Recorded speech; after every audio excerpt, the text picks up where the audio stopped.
El semáforo cambió a rojo y Alejandro Rivas frenó su BMW negro en medio del tráfico de Insurgentes Sur. Era martes por la tarde y las calles de Ciudad de México hervían bajo el sol de marzo. Desde hacía 3 semanas, cada semáforo se había vuelto una tortura. Cada minuto de silencio lo obligaba a recordar. Valentina llevaba 21 días desaparecida. Alejandro apretó el volante con fuerza. Sus nudillos se pusieron blancos. En el asiento del copiloto descansaba su teléfono silencioso como una piedra. Los secuestradores no habían vuelto a llamar desde la semana pasada, cuando exigieron 5 millones de pesos. Él había reunido el dinero, pero nunca llegó la segunda llamada con las instrucciones. La policía no tenía pistas. Los medios lo habían crucificado, insinuando que él mismo había orquestado el secuestro de su hija de 8 años para cobrar el seguro. Su empresa, Constructora Rivas, perdía contratos cada día. Los empleados lo miraban con desconfianza. Un golpe suave en la ventanilla lo sacó de sus pensamientos. Un niño de unos 12 años estaba junto al carro, con una caja de chicles en las manos. Tenía el pelo negro revuelto, la cara sucia y una sonrisa que no llegaba a sus ojos. Vestía una playera roja deslavada y unos jeans rotos en las rodillas. «¿Chicles, señor?», preguntó el niño con voz ronca. «Están fresquitos». Alejandro negó con la cabeza y subió la ventanilla. No tenía ganas de comprar nada. No tenía ganas de nada. Pero entonces lo vio. Colgando del cuello del niño había un collar delgado de plata. Una pequeña mariposa brillaba al sol, con una piedra azul en el centro. Alejandro sintió que el aire se le escapaba de los pulmones. Era el collar de Valentina.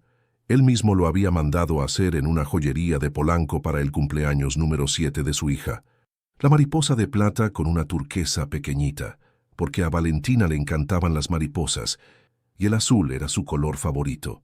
Había costado 8,000 pesos y valía cada centavo por la sonrisa que provocó en el rostro de su pequeña. El semáforo cambió a verde, pero Alejandro no se movió. Los coches de atrás comenzaron a tocar el claxon. «¡Oye!», gritó bajando la ventanilla. «¡Niño!». El chico se volteó, sorprendido. «¿Dónde conseguiste ese collar?». El niño se llevó la mano al pecho, tocando la mariposa de plata. Me lo encontré». «Mentira». Alejandro abrió la puerta del carro de un golpe. «¿Dónde está la niña?». El niño retrocedió, asustado. Sus ojos se llenaron de pánico. «No sé de qué habla, señor. Ese collar es de mi hija». Alejandro se acercó. «¿Dónde está Valentina?». El tráfico era un caos. Los conductores gritaban y tocaban el claxon. Pero Alejandro solo veía al niño, que ahora corría entre los coches esquivando espejos y parachoques. Alejandro lo siguió. Dejó su BMW en medio de la calle, con las llaves puestas, y corrió tras el pequeño ladrón. Sus zapatos de vestir resbalaban en el asfalto caliente. «Espera, no te voy a lastimar». El niño era rápido, pero Alejandro estaba desesperado. Corrieron 3 cuadras hasta que el pequeño se metió en un callejón sin salida. Se dio vuelta jadeando con la espalda contra una pared llena de grafitis. «Por favor, señor», susurró, «no me lleve con la policía». Alejandro se detuvo a 2 metros de distancia. Por primera vez en semanas, sintió algo parecido a la esperanza. «¿Cómo te llamas?». «Tomás». «Tomás, ese collar pertenece a mi hija. Se llama Valentina y lleva 3 semanas desaparecida. Si sabes algo, cualquier cosa, por favor dímelo». Las lágrimas corrían por las mejillas sucias del niño. «Yo no la lastimé, se lo juro». «¿Dónde está?». Tomás se quedó callado por un momento largo. Alejandro esperó, con el corazón latiendo tan fuerte que pensó que se le saldría del pecho. «Hay una niña», murmuró Tomás finalmente. «La encontré hace una semana en un galpón. Estaba muy mal, casi no se movía. Le di agua y algo de comer». «¿Está viva?». «Sí, pero está muy débil. Tiene fiebre». Alejandro sintió que las piernas le temblaban. «Llévame con ella». «¿Y si no es su hija?». «Lo es». Alejandro se acercó un paso. «Confía en mí, Tomás. Si me llevas con ella, te prometo que todo va a estar bien». El niño lo miró durante varios segundos. En sus ojos había desconfianza, pero también cansancio. El cansancio de alguien que ha tenido que crecer demasiado rápido. «Está bien», suspiró. Pero tiene que prometerme que no me va a entregar. Te lo prometo. Tomás se alejó de la pared y comenzó a caminar hacia la salida del callejón. Alejandro lo siguió, sintiendo que cada paso lo acercaba más a su hija, o a la desilusión más grande de su vida. Tomás caminaba rápido por las calles de Tepito, esquivando charcos de agua sucia y montones de basura. Alejandro lo seguía de cerca, sintiendo cómo su traje de diseñador destacaba como una mancha de tinta en una hoja blanca. Los vendedores ambulantes los miraban con curiosidad y desconfianza. ¿Falta mucho?, preguntó Alejandro, tratando de no sonar desesperado. Ya casi, respondió Tomás sin voltear. Está en el mercado de San Ciprián, pero más adentro. Caminaron por callejones cada vez más estrechos. El olor a comida frita se mezclaba con el aroma del drenaje y la humedad. Alejandro nunca había estado en esta parte de la ciudad.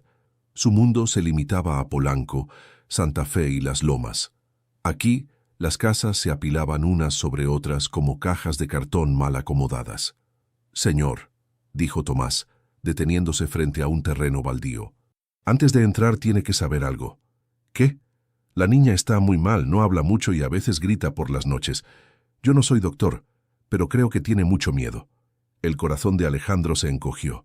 Su pequeña Valentina, que se reía con las caricaturas y que inventaba canciones para sus muñecas viviendo en este lugar. «¿Cuánto tiempo llevas cuidándola?» «Como una semana. La encontré cuando buscaba latas para vender. Estaba tirada entre unos cartones, casi sin moverse». Tomás lo guió hacia un galpón de lámina oxidada. La puerta era un pedazo de madera sujetado con alambre. El niño la abrió con cuidado, tratando de no hacer ruido. «Valentina», susurró, «traje a alguien». Adentro olía a humedad y a medicinas baratas. Había cartones extendidos en el suelo como si fueran camas, y en una esquina envuelta en una cobija raída estaba una niña pequeña. Alejandro sintió que el mundo se detenía. Era Valentina. Su cabello castaño estaba sucio y enredado, sus mejillas hundidas por la falta de comida, pero era ella. Sus ojos verdes, iguales a los de su madre muerta, lo miraron sin reconocerlo al principio. «¿Papá?», murmuró con voz quebrada. Alejandro corrió hacia ella y la tomó en brazos.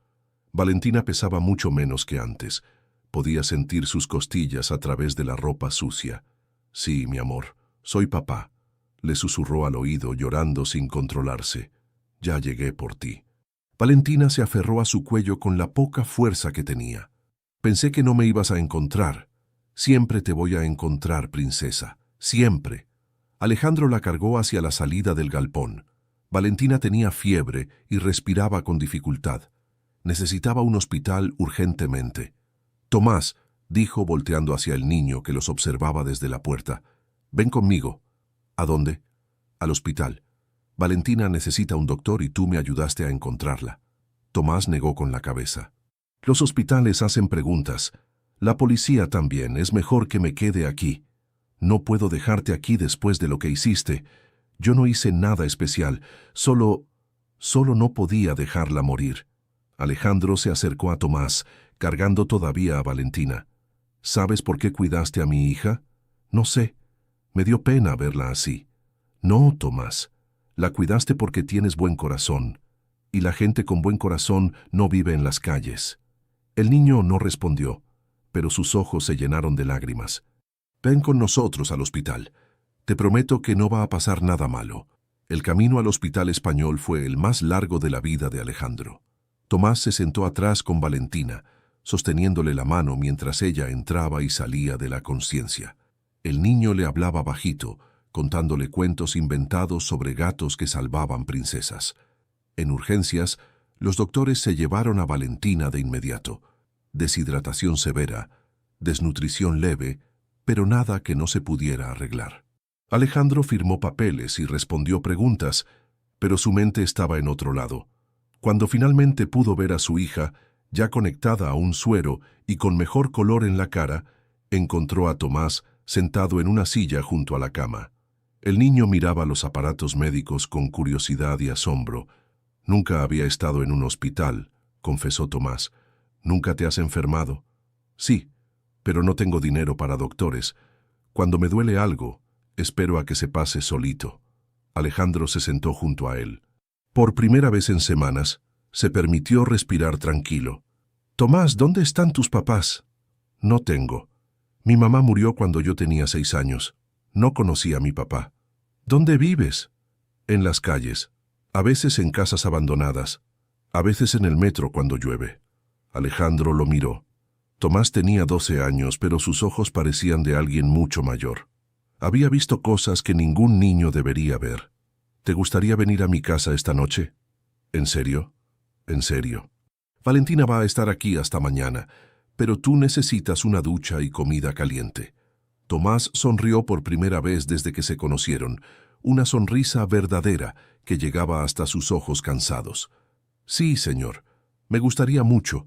La casa de Alejandro en Las Lomas quedaba a solo 40 minutos del hospital, pero para Tomás podría haber sido otro planeta. El niño caminó por los pasillos de mármol con los ojos muy abiertos, tocando las paredes como si no pudiera creer que fueran reales. ¿Toda esta casa es suya?, preguntó mirando la escalera de caracol que subía al segundo piso.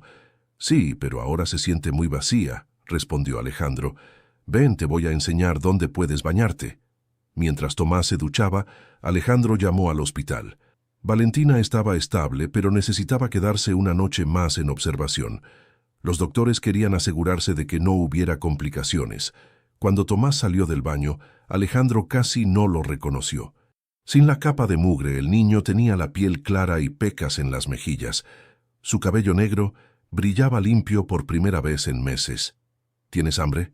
Siempre tengo hambre, respondió Tomás con honestidad. Cenaron en la cocina. Alejandro preparó quesadillas y chocolate caliente, mientras Tomás comía como si fuera su última comida. Entre bocados, el niño le contó cómo había encontrado a Valentina. Estaba buscando botellas de vidrio para vender, explicó. Entré al galpón porque vi que había cajas, pero entonces la escuché llorar. Al principio pensé que era un gato herido. ¿Cómo supiste que era una niña rica?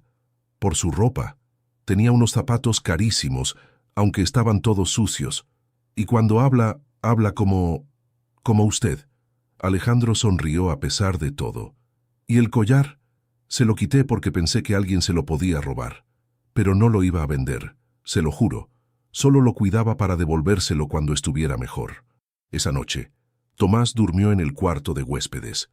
Alejandro se quedó despierto, pensando, ¿cómo había llegado Valentina a ese galpón? Los secuestradores no habían pedido más dinero.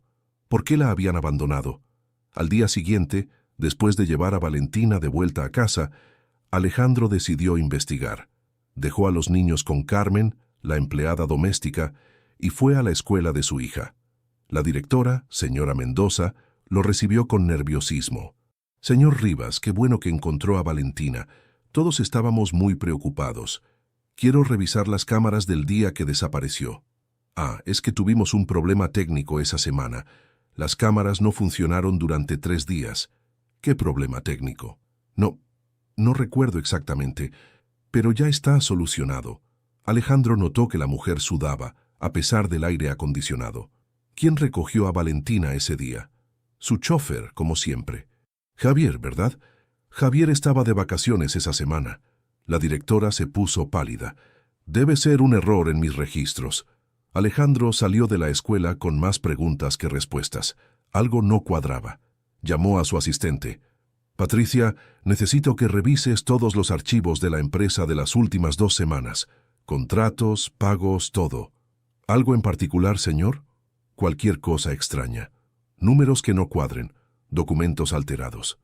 Esa tarde, mientras Valentina descansaba, Alejandro se sentó con Tomás en el jardín. Tomás, ¿recuerdas si viste algún carro cerca del galpón cuando encontraste a Valentina? El niño arrugó la frente pensando. Había un carro negro que pasaba seguido por ahí, un carro caro como el suyo. ¿Viste quién lo manejaba?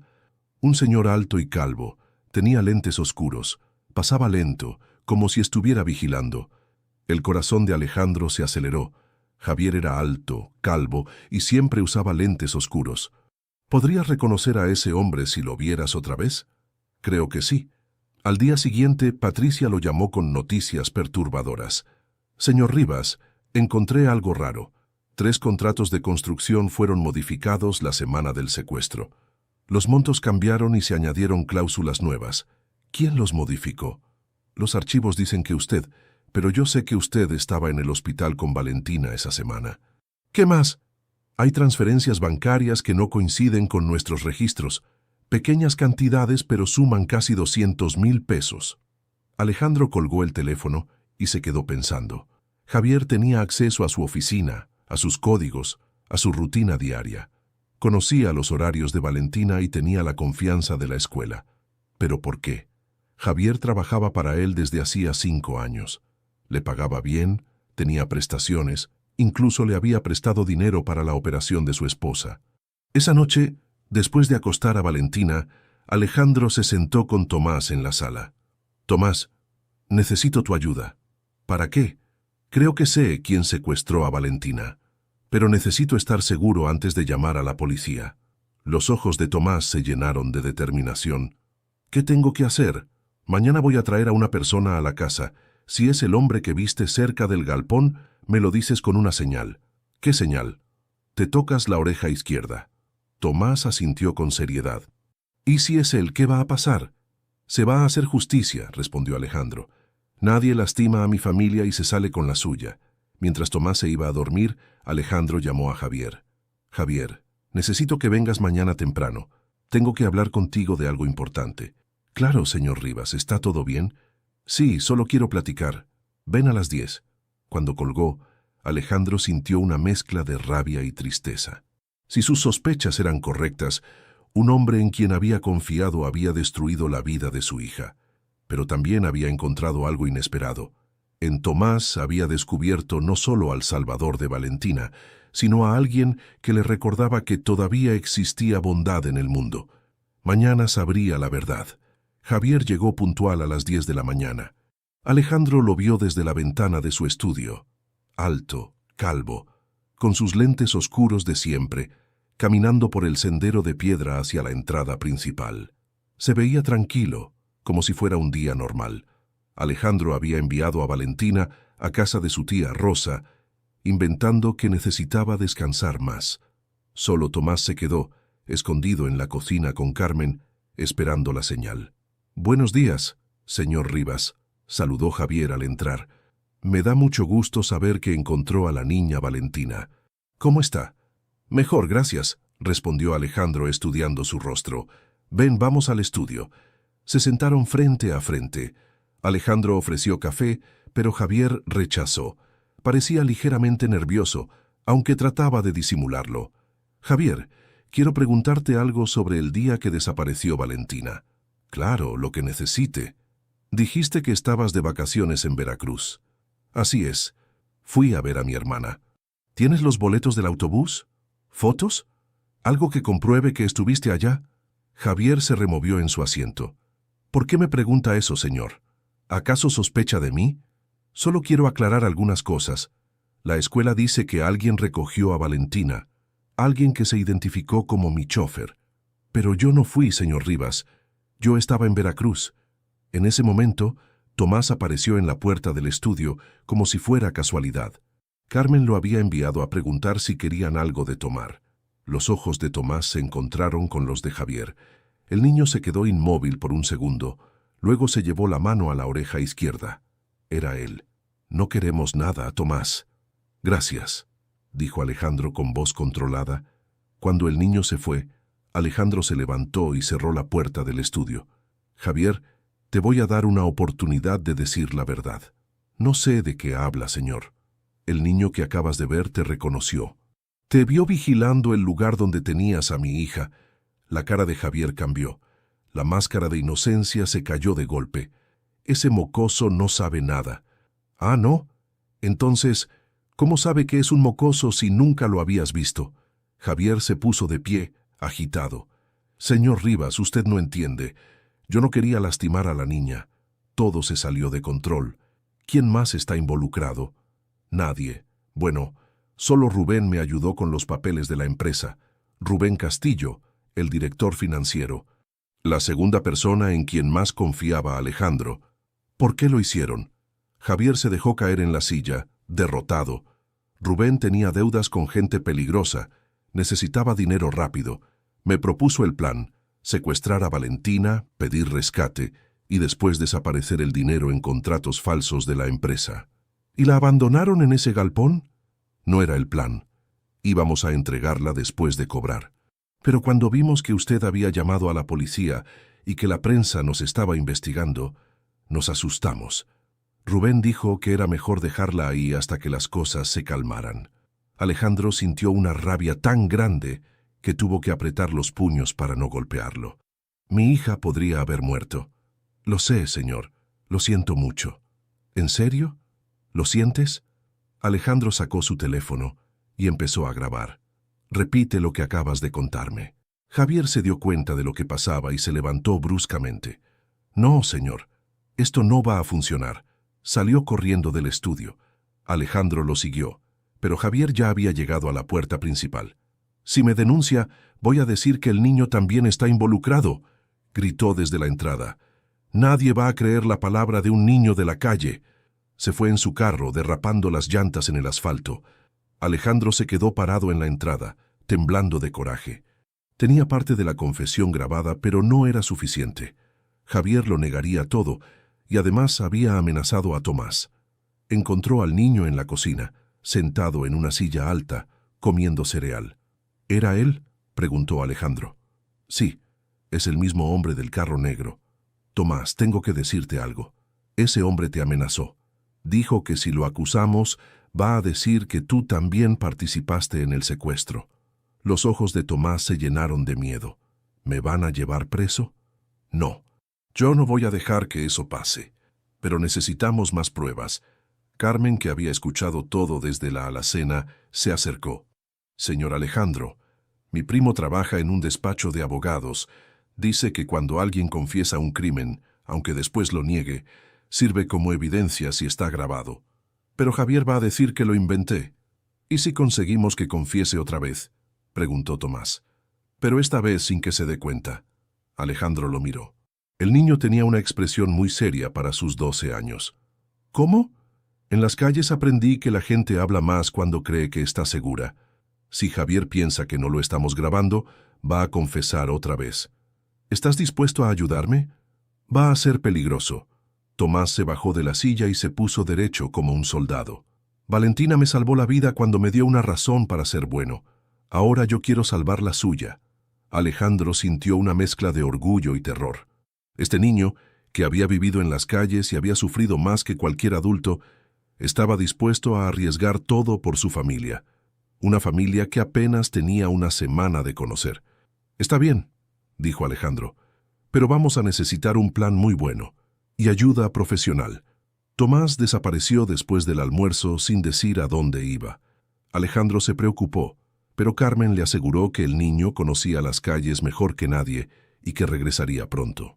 «Los niños como él desarrollan un instinto para sobrevivir», le explicó.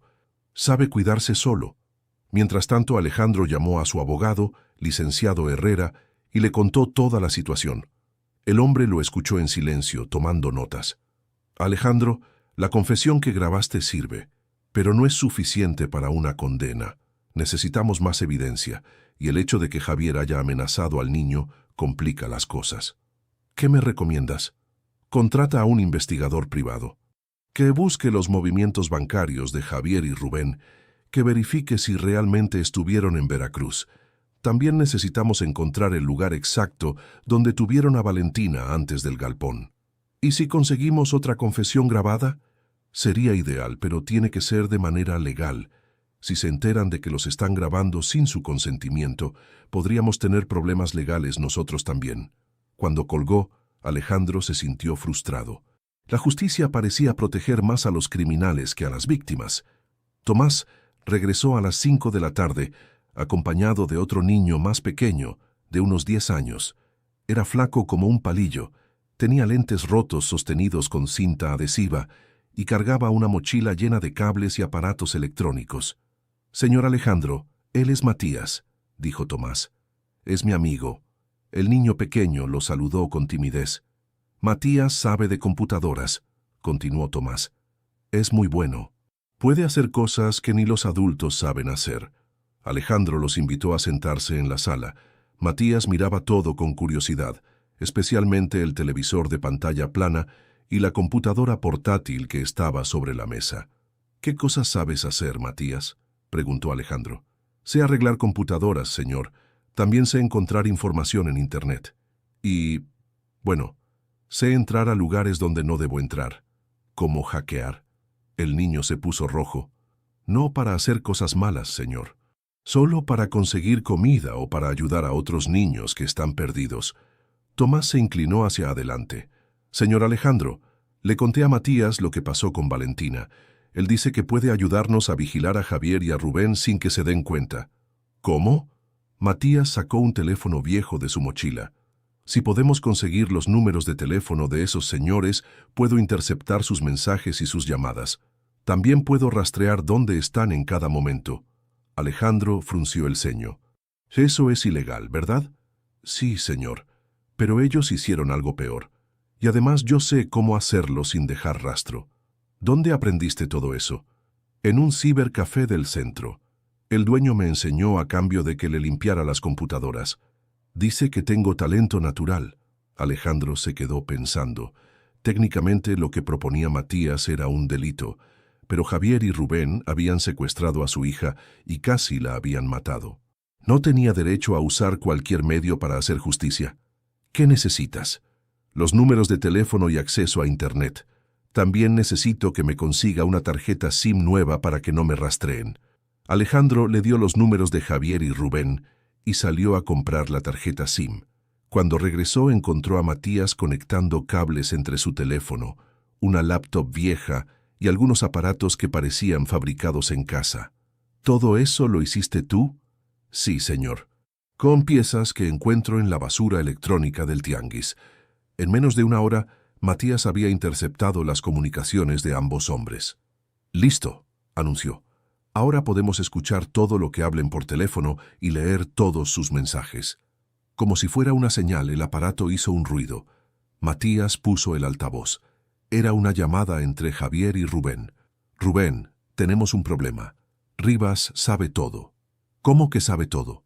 «El niño de la calle me reconoció y Alejandro me hizo confesar». «¿Confesaste? ¿Estás loco?». Me agarró desprevenido, pero lo amenacé. Le dije que íbamos a culpar al niño. «Eso no va a funcionar. Tenemos que desaparecer». «¿A dónde?». «Tengo un contacto en Tijuana. Podemos cruzar a Estados Unidos». «¿Y el dinero?».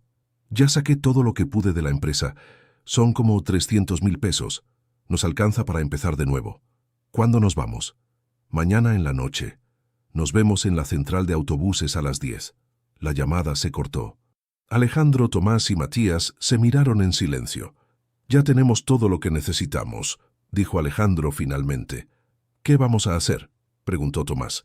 «Primero, vamos a grabar esta conversación y se la vamos a mandar a mi abogado y a la policía».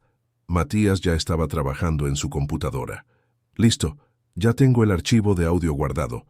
«Segundo, mañana los vamos a seguir hasta la central de autobuses y nos aseguraremos de que la policía los arreste ahí». «¿Y si se escapan?», preguntó Tomás. «No se van a escapar», respondió Alejandro con determinación. «Matías puede rastrear sus teléfonos. Vamos a saber exactamente dónde están en cada momento». Matías sonrió por primera vez desde que llegó. «Señor Alejandro, también intercepté un mensaje que Rubén le mandó a alguien más. Dice que tiene que quemar unos documentos antes de irse». «¿Qué documentos?». «No lo dice, pero menciona que están en su oficina de la empresa». Alejandro sintió una nueva esperanza. Si podían recuperar esos documentos antes de que Rubén los destruyera, tendrían evidencia física del fraude. «Matías, ¿puedes averiguar a qué hora va a ir Rubén a la oficina?». «Claro, señor. Le voy a hackear el teléfono y vamos a saber todos sus movimientos». Alejandro miró a los dos niños. Tomás, el huérfano de las calles que había salvado a su hija. Matías, el genio de la computación que vivía entre basura electrónica. Los dos dispuestos a arriesgar todo para ayudarlo. «¿Saben qué?», dijo Alejandro. «Creo que estos criminales no saben con quién se metieron. Por primera vez en semanas, se sintió completamente seguro de que la justicia se haría. La operación comenzó a las 6 de la mañana. Matías había rastreado el teléfono de Rubén toda la noche y confirmó que estaba en su casa de satélite. Javier se encontraba en una pensión barata de la colonia Doctores, probablemente escondido hasta la hora de partir. Alejandro llamó temprano al licenciado Herrera y le envió las grabaciones. «Esto es oro puro, Alejandro», le dijo el abogado. «Con estas confesiones y las transferencias bancarias que ya encontramos, tenemos caso cerrado. Voy a llamar al Ministerio Público ahora mismo». «¿Cuánto tiempo necesitan para preparar las órdenes de aprehensión?» «Unas 3 horas. Pero necesito que me prometas que no vas a hacer nada por tu cuenta. Deja que la policía se encargue». Alejandro prometió, pero no tenía intención de quedarse con los brazos cruzados. A las 9 de la mañana, Matías interceptó una llamada crucial. «Rubén está hablando con alguien», anunció poniendo el altavoz. «Sí, voy a estar en la oficina a las 11. Voy a quemar todos los contratos falsos y los recibos del dinero. Para las 2 de la tarde ya no va a quedar evidencia. Y después, directo a la central. Javier ya tiene los boletos». Cuando terminó la llamada, Alejandro se puso de pie. «Tenemos que llegar a la oficina antes que él». «Pero, señor, el abogado dijo que esperáramos a la policía», le recordó Tomás. «La policía va a llegar tarde. Si Rubén quema esos documentos, va a ser su palabra contra la nuestra». Alejandro agarró las llaves de su carro. «Ustedes se quedan aquí». «No, señor», dijo Tomás con firmeza. «Nosotros empezamos esto juntos y lo vamos a terminar juntos. Es muy peligroso. Más peligroso es dejar que estos tipos se escapen». Matías guardó su equipo en la mochila. Además, necesita que alguien siga rastreando sus teléfonos. Alejandro se dio cuenta de que no tenía opción. Los niños tenían razón. Llegaron al edificio de Constructora Rivas a las 10:30. Alejandro conocía todos los horarios. Los empleados entraban a las 9, pero los sábados solo trabajaba el personal de limpieza y seguridad. «Roberto», saludó al guardia de la entrada. «Vine a buscar unos documentos». «Buenos días, señor Rivas». «¿Los niños vienen con usted?» «Sí, son mis sobrinos». Subieron al 5º piso donde estaban las oficinas administrativas. Alejandro usó su llave maestra para entrar al despacho de Rubén. El escritorio estaba lleno de papeles, folders y cajas. En una esquina había una trituradora de documentos industrial. «Hay que buscar rápido», dijo Alejandro. «Matías, ¿dónde está Rubén ahora?» El niño revisó su aparato. «Salió de su casa hace 10 minutos. Está en Periférico, viene para acá». Alejandro y Tomás empezaron a revisar los documentos. Encontraron contratos con cantidades alteradas, recibos falsos y transferencias bancarias a cuentas que no pertenecían a la empresa. «Señor, mire esto», dijo Tomás enseñándole una carpeta. «Son fotos de Valentina saliendo de la escuela. Hay como 20 fotos de diferentes días». Alejandro sintió que se le helaba la sangre. Las fotos mostraban a su hija en el patio de la escuela, subiendo al carro, jugando con sus amigas. Habían estado vigilándola durante semanas. Este desgraciado planeó todo desde hace mucho tiempo.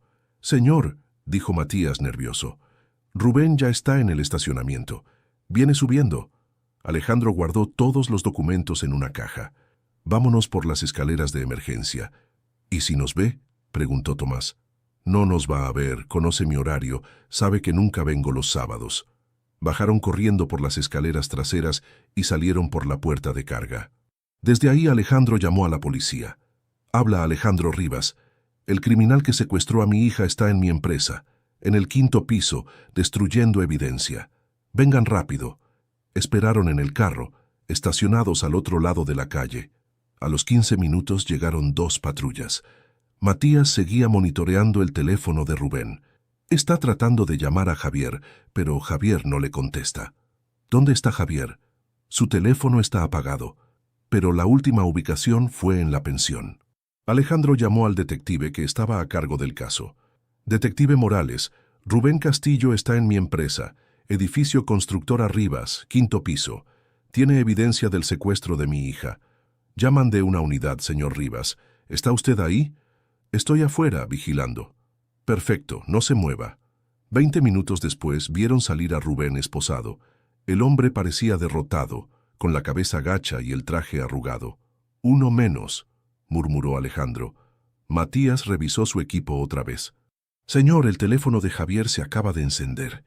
Está en la central de autobuses del norte. ¿En serio? Pero quedaron de verse hasta las 10 de la noche. Creo que se asustó cuando Rubén no le contestó el teléfono. Alejandro arrancó el carro. Detective Morales, dijo por teléfono, Javier está en la central de autobuses del norte, probablemente tratando de escapar. Vamos para allá. Usted no se acerque, puede ser peligroso. Pero Alejandro ya estaba manejando hacia la central. No podía arriesgar que Javier se escapara. Llegaron a la central a las 12:30.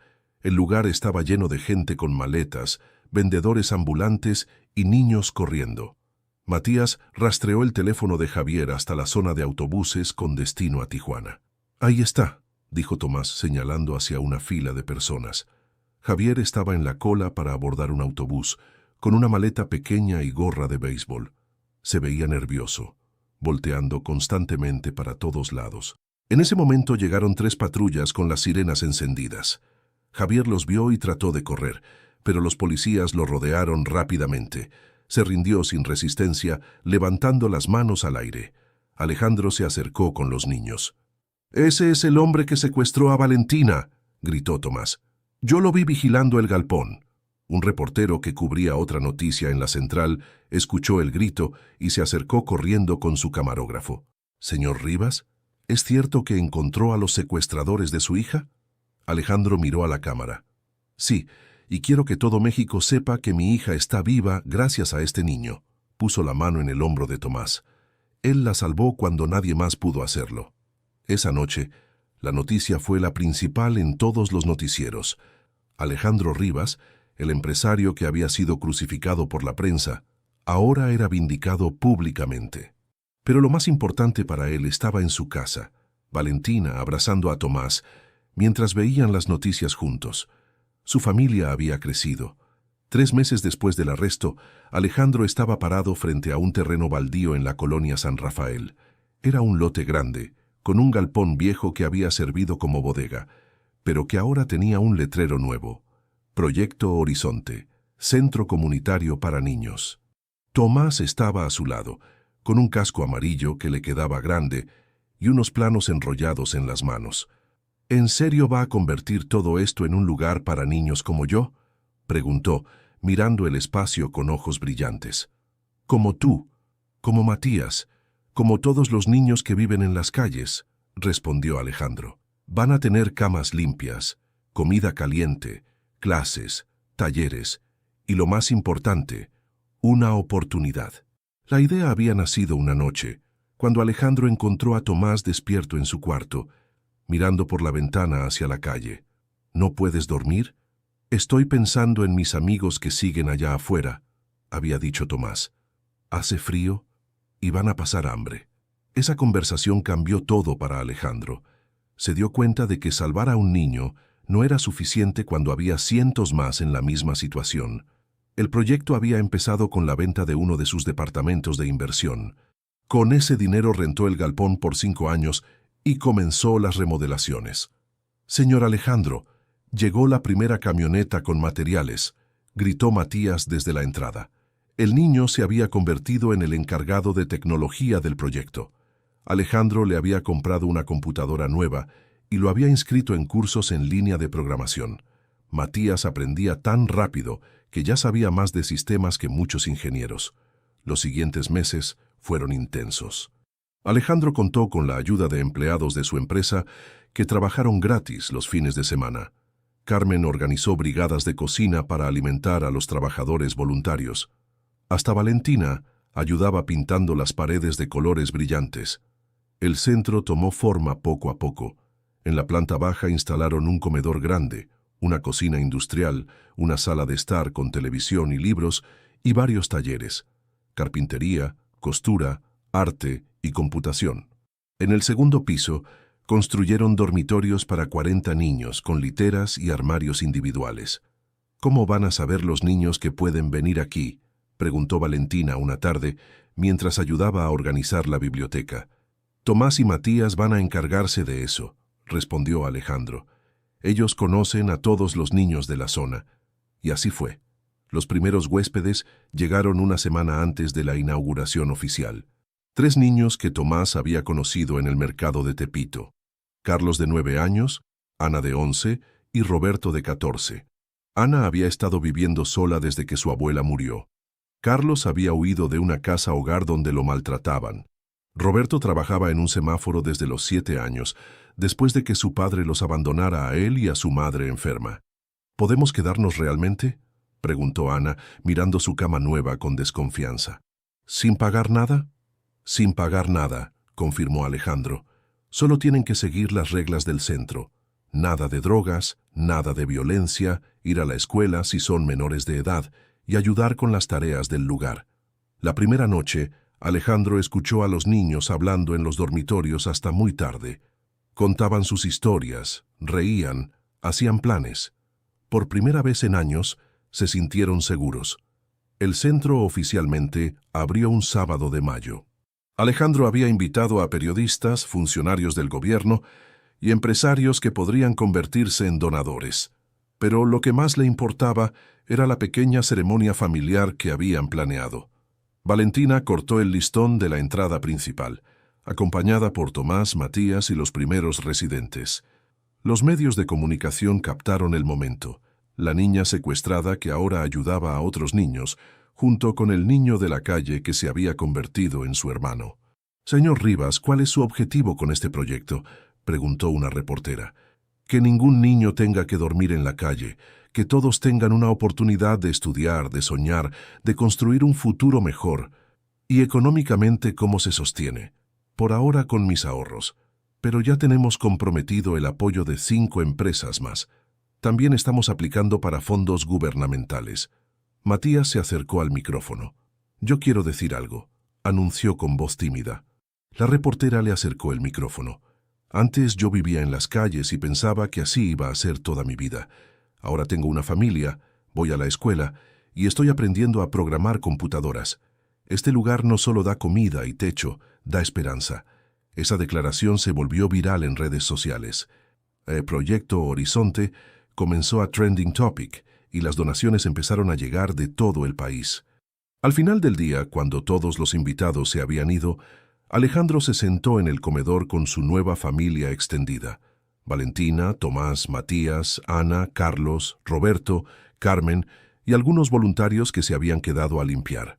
«¿Saben qué es lo que más me gusta de este lugar?», dijo Valentina mirando alrededor. «¿Qué?», preguntó Tomás. «Que por fin tengo muchos hermanos». Todos rieron. Alejandro sintió una paz que no había experimentado en años. El dinero que había perdido, los contratos cancelados, la reputación dañada, nada de eso importaba comparado con lo que había ganado. En una de las paredes del comedor, un artista voluntario había pintado un mural. Mostraba a un hombre alto, una niña de cabello castaño y un niño de la calle, todos tomados de las manos. En el cuello del niño brillaba una pequeña mariposa de plata. Era su historia, era su familia, era su nuevo horizonte. El día más importante en la vida de Tomás amaneció gris y lluvioso.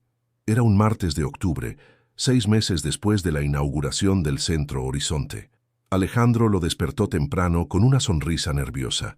Listo para el gran día, Tomás se sentó en la cama, todavía medio dormido. En el buró de noche estaba la ropa que habían comprado especialmente para la ocasión: pantalón azul marino, camisa blanca y zapatos de vestir negros.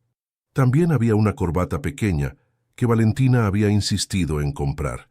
«¿En serio va a pasar?», preguntó Tomás, tocando los documentos que estaban sobre la cómoda. «En 2 horas vas a ser oficialmente Tomás Rivas». Durante los últimos meses, Alejandro había luchado contra una montaña de papeles burocráticos. Como Tomás no tenía acta de nacimiento ni documentos oficiales, el proceso de adopción había sido complicado. Habían necesitado la intervención de un juez familiar, trabajadores sociales, psicólogos y muchas declaraciones de testigos.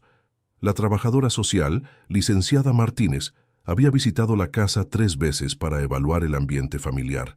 La primera visita había sido tensa. «Señor Rivas, ¿está seguro de que puede brindarle estabilidad emocional a un niño que ha sufrido tanto trauma? Estoy seguro de que ese niño ya me ha dado más de lo que yo podré darle jamás». ¿Y cómo se siente su hija biológica con respecto a la adopción? Valentina había respondido por sí misma. Tomás ya es mi hermano. Solo falta que los papeles lo digan también. La segunda visita fue al Centro Horizonte. La licenciada había quedado impresionada por el trabajo que Tomás realizaba ahí, ayudando a otros niños a adaptarse, enseñándoles a leer y fungiendo como traductor entre el mundo de la calle y el mundo de las oportunidades. La tercera visita había sido la definitiva. Los psicólogos confirmaron que Tomás había desarrollado un vínculo familiar sano con Alejandro y Valentina, y que la adopción sería beneficiosa para todos. Ahora, sentado en su cama, Tomás se veía nervioso. ¿Y si me arrepiento?, preguntó de repente. Alejandro se sentó junto a él. ¿Te quieres arrepentir? No, pero... ¿y si después usted se cansa de mí? ¿Y si hago algo malo y me echa de la casa? Tomás, mírame. El niño levantó la vista. Cuando una persona se convierte en tu familia es para siempre, sin importar lo que pase. ¿Tú te cansarías de Valentina? Nunca. ¿Aunque hiciera algo malo? No, porque la quiero. Exactamente. Así te quiero yo. Se bañaron, desayunaron y se vistieron con sus mejores ropas. Valentina insistió en tomarles fotos con su cámara nueva. Carmen lloró mientras les acomodaba las corbatas a los dos. Mis niños se ven muy guapos, decía, secándose los ojos con el delantal. El registro civil del centro estaba en un edificio viejo de gobierno, con pasillos largos y oficinas pequeñas. No era un lugar particularmente bonito, pero para la familia Rivas era el lugar más importante del mundo ese día. La oficina del juez era pequeña y austera. Había un escritorio de madera, algunas sillas y retratos de Benito Juárez y Miguel Hidalgo en las paredes. El licenciado Herrera los acompañaba, cargando una carpeta gruesa con todos los documentos legales. El juez Ramírez era un hombre mayor, de bigote blanco y voz grave. Revisó los papeles durante varios minutos antes de dirigirse a ellos. Señor Alejandro Rivas, ¿está usted completamente seguro de que desea adoptar legalmente al menor Tomás? Completamente seguro, señor juez. ¿Entiende que esto le otorga todas las responsabilidades legales de un padre biológico? Las entiendo y las acepto. El juez se dirigió a Tomás. Joven, ¿usted desea que el señor Rivas se convierta en su padre legal? Tomás miró a Alejandro, luego a Valentina y finalmente al juez. Sí, señor. Más que nada en el mundo. ¿Entiende que esto significa que va a cambiar su apellido y que va a tener nuevas obligaciones como hijo? Sí, señor. Muy bien. Procedamos con la firma. El juez puso varios documentos sobre el escritorio. Alejandro firmó primero, con mano firme y segura. Luego le tocó el turno a Tomás. El niño tomó la pluma y se quedó inmóvil por un momento mirando el papel. ¿Todo bien?, preguntó el juez. Sí, señor. Es que nunca había firmado mi nombre completo. ¿Cómo te llamabas antes? Solo Tomás. No tenía apellido. ¿Y cómo te vas a llamar ahora? Tomás sonrió y escribió con letra cuidadosa: Tomás Rivas. Valentina aplaudió en silencio. Alejandro sintió que se le hacía un nudo en la garganta. Perfecto, dijo el juez, sellando los documentos. Felicidades, familia Rivas. La adopción es oficial. Salieron del edificio bajo la lluvia, pero nadie se quejó del clima. Caminaron tomados de las manos hasta el carro, Alejandro en el centro, Valentina a su derecha y Tomás a su izquierda.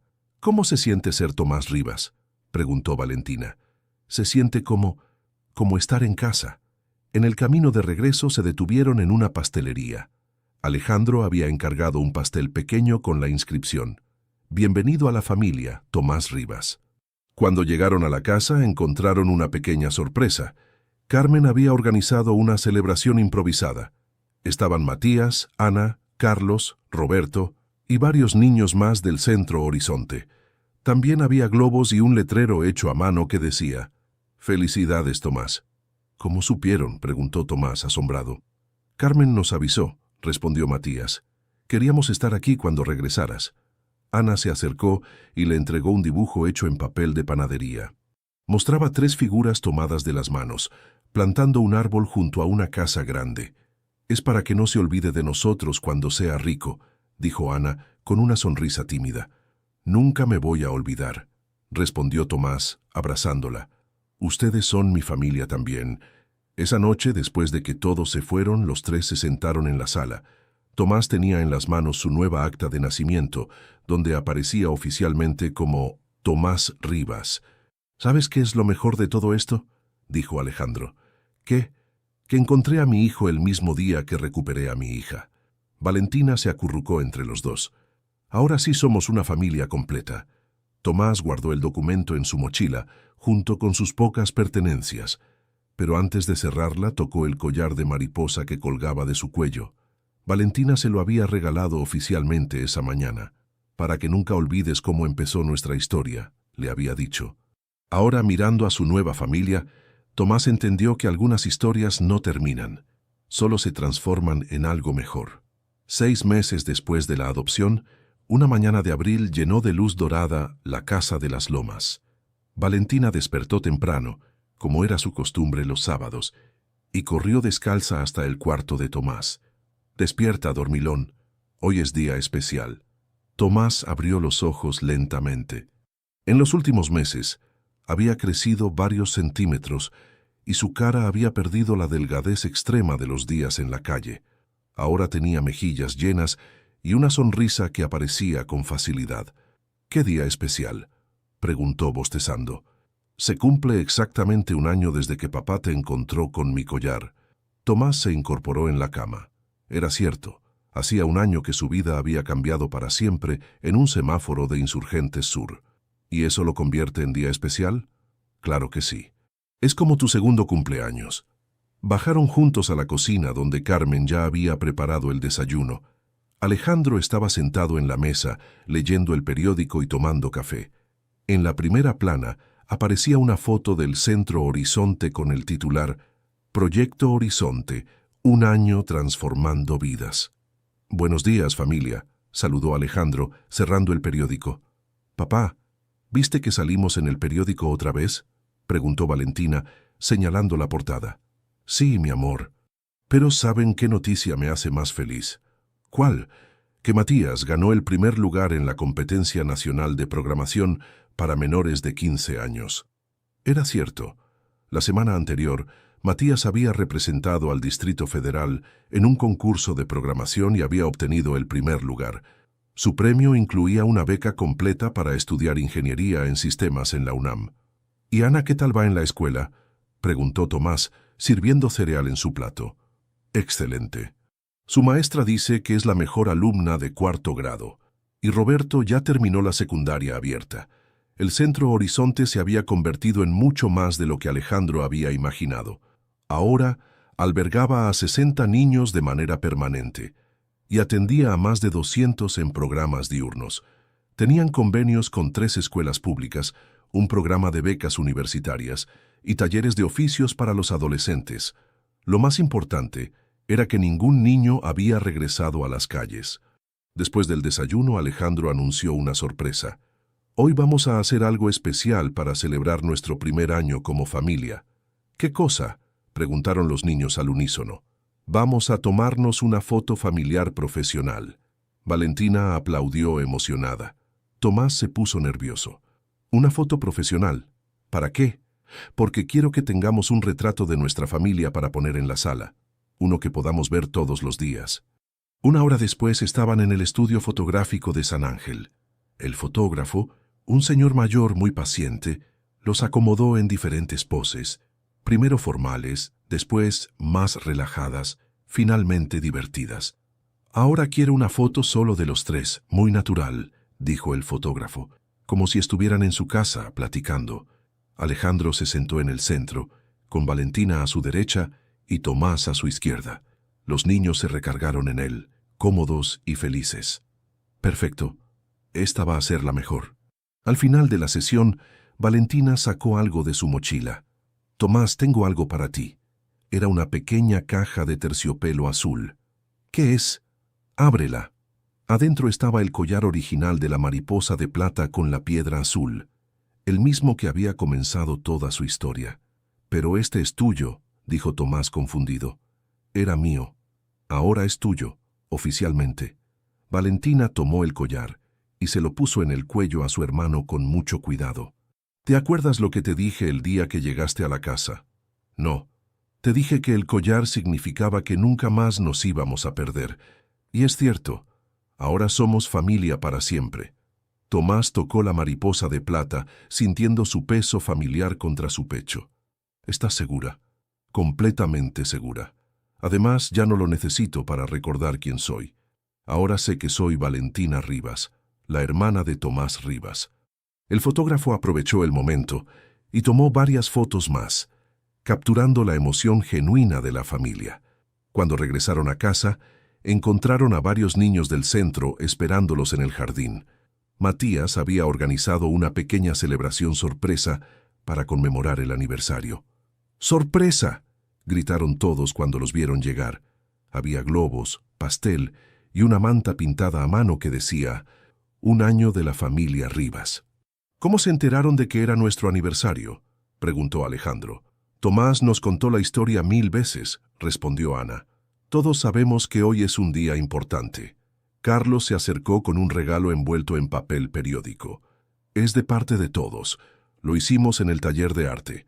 Alejandro lo desenvolvió cuidadosamente. Era un marco de madera tallado a mano, con pequeñas mariposas grabadas en las esquinas. «Es para la foto que se tomaron hoy», explicó Roberto. «Para que la pongan en la sala y todos sepan que esta es una casa de familia». Esa noche, después de que todos los invitados se fueron, los tres se sentaron en el sofá para ver las fotos del día en la cámara digital del fotógrafo. «Esta me gusta», dijo Valentina, señalando una donde los tres sonreían naturalmente.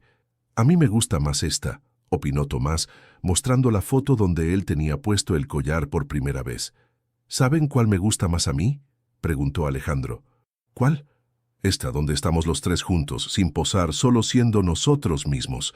Era una foto espontánea que el fotógrafo había tomado mientras ellos revisaban las otras imágenes. Los tres estaban riendo, con las cabezas juntas, viendo la pantalla de la cámara. «Esa va a ser la que pongamos en el marco que nos regalaron los niños», decidió Valentina. 2 semanas después, la foto enmarcada ya estaba en la sala principal de la casa. Debajo, una pequeña placa dorada decía «Familia Rivas, abril 2014». Pero antes de colgarla, Alejandro había enviado una copia de la foto a un periódico, junto con una frase que se había vuelto su lema personal. «La familia no nace de la sangre, nace del coraje de quedarse». La imagen se volvió viral en redes sociales. Miles de personas la compartieron, comentaron su historia, y muchos se inspiraron para ayudar a niños en situaciones similares. Para Alejandro, Valentina y Tomás, sin embargo, lo que importaba no estaba en las pantallas o en los periódicos.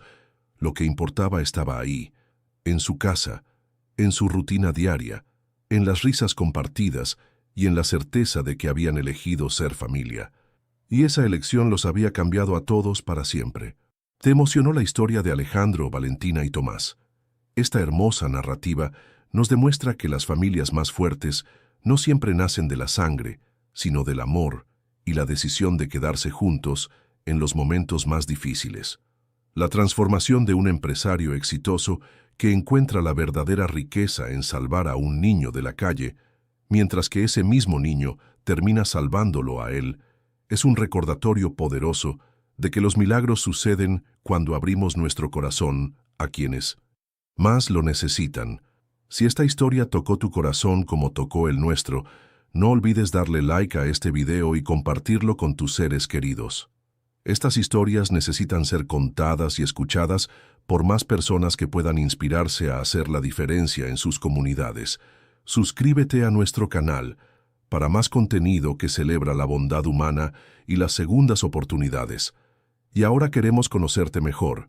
¿Desde qué país nos estás viendo? Escríbenos en los comentarios. Nos encanta saber que nuestra audiencia se extiende por todo el mundo hispanohablante y más allá.